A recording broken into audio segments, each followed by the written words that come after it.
Hey guys, today I'm making strawberry vanilla jam. So this is what you're going to need. You're going to need some paper towel, some vinegar, a funnel, a jar lifter, a lid lifter, a spoon, a ladle. You're going to need something to protect your hands with, something to protect your table with. You're going to need stir sticks or something non-metallic to burp your jars. You're going to need some water, hot water, not boiling water, for your lids and rings. My jars have been really washed. They're sitting in the canner in very hot water. I have a rack at the bottom of my water bath canner. It's the rack from my pressure canner. I do have the original rack that comes with this, but I prefer the one with the pressure canner because it just makes life a lot easier. The first thing I do is take my berries and I wash them and take the green off them and inspect them and make sure that they're okay and not rotting or anything like that. So what I need is 5 cups of crushed berries. So what I do is I put some in a baking pan. You can use any kind of pan, it doesn't really matter. I don't like that one. It goes. And then I take my potato masher and I mush them up. And I'll keep doing this and transfer it to this measuring cup. And when I have 5 cups, then I'll come back. I've transferred my strawberries into a very heavy bottom pot.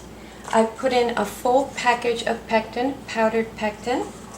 The next thing I'm going to do is put in 4 tablespoons of lemon juice.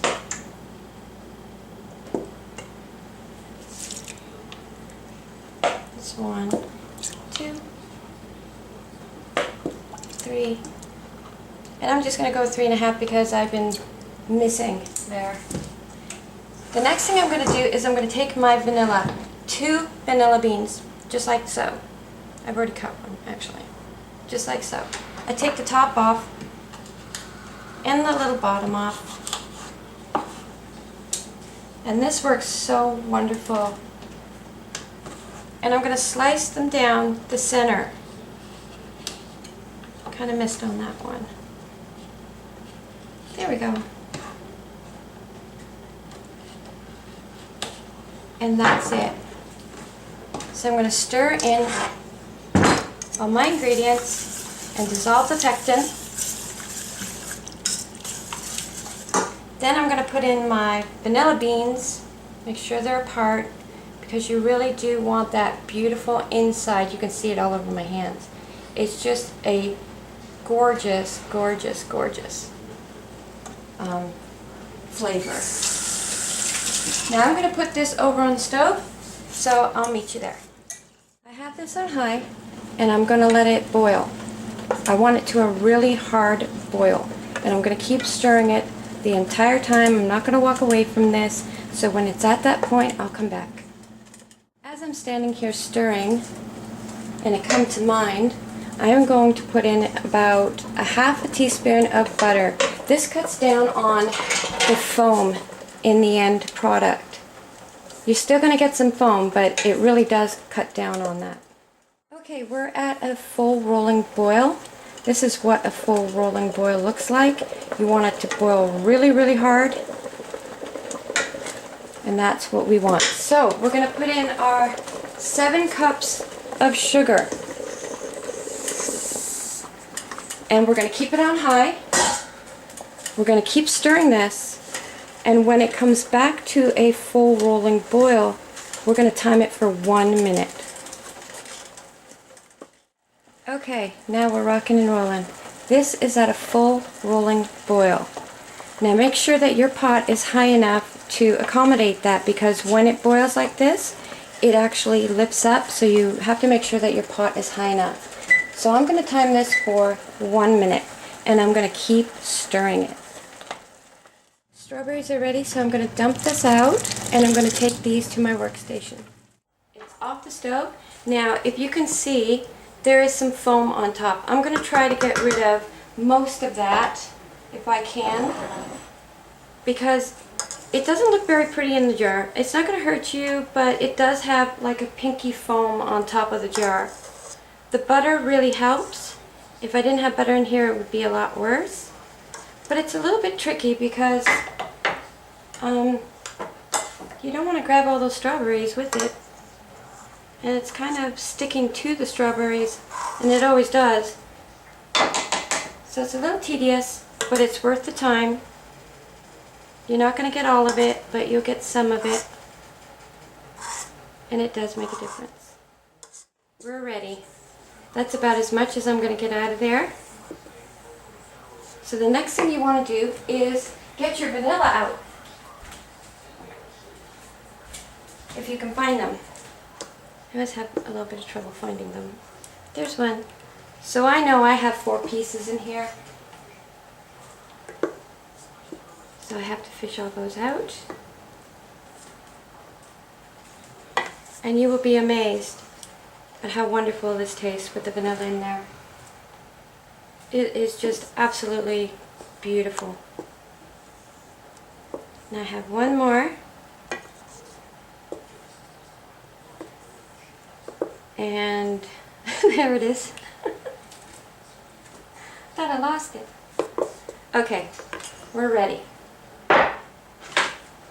So jams are usually 1/2 inch to 1/4 inch headspace. Usually. You always have to check your recipe and make sure. And be very careful when you're handling this, because jam is, if it gets stuck on you, it'll just stick on you and keep burning. It doesn't, you know, it's like oil. It'll stick on you and just keep burning you, so be careful. Well, that one's going to need a little bit more, but I'll do that after I burp it to see where I am. And I'll do 3. And this is very messy, but that's okay, because jam is worth it. So we'll do one more.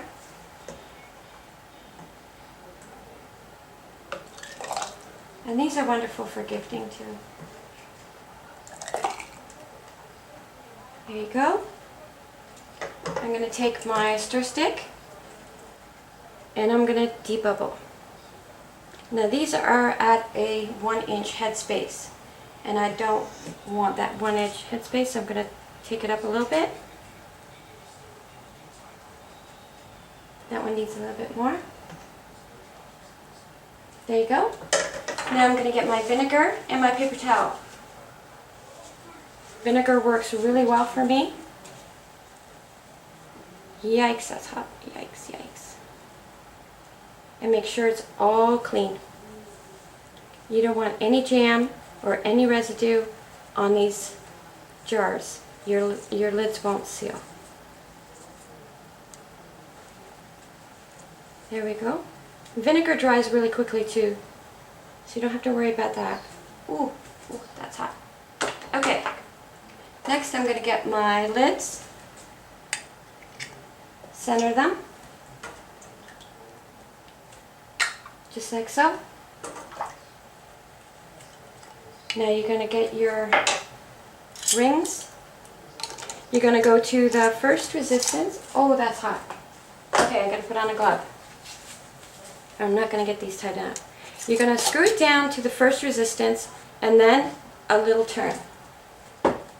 They say finger firm, but you don't want it too loose. So first resistance and a tug. So we're going to first resistance and a tug. That's it. That's all I'm going to do. There are my jam jars. I'm going to put them in the canner. When I'm done with these, I'll come back. It's already starting to boil. I am going to put the lid on. I'm going to wait for that to come up to a rolling boil, and then I'm going to time it for 10 minutes. Timer went, so I lifted it off the burner. I'm going to take the lid off, and I'm going to let it rest for 5 minutes. One thing that I did want to mention is, a while back, it was a while ago, I watched a video with somebody, always taking their jars out of their canner and taking them right out of the canner and cranking these lids tight right out of the canner. That's a big no-no. I think what the confusion was maybe she had been watching somebody that was using Tattler lids. Tattler lids and these lids are not the same. You should tighten the Tattler lids after they come out of the canner, but never tighten the regular lids like these. That's a big, big no-no. You may have some problems if you do that.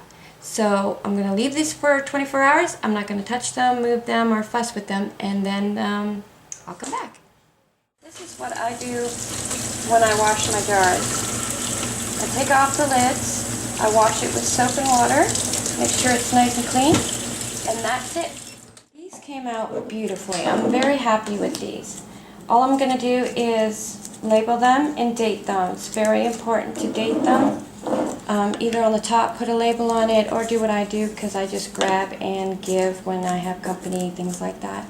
This is a beautiful, beautiful jam. You're going to have a very light tasting vanilla on whatever you put this on, but where you're really going to distinguish the flavor is the afternote of this. It's a very pleasant afternote. This is fantastic on crepes, pancakes, anywhere that you are going to use a regular jam and you want a hint of vanilla. This is a perfect, perfect solution to that. Till next time, hey dough.